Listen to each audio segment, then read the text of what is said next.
I've cast on 17 stitches, which is what the pattern calls for. And now we're going to arrange the stitches onto 2 needles. And all that means is I'm going to slip 9 to this needle on the right.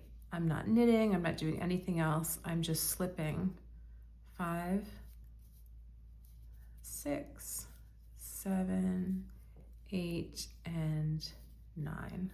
Okay.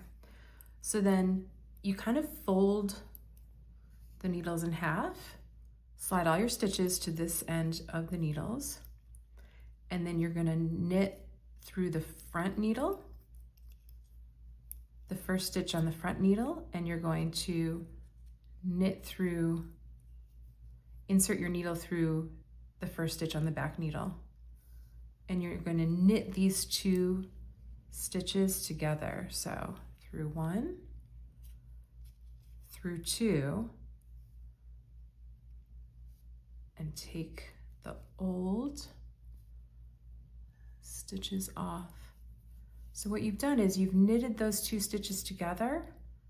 Now you've got 7 on this needle, you've got 8 on the back needle, you have the 1 that you've just knitted together. So now you really do have 16 stitches. You had 17, now you have 16. And now we are going to knit in the round.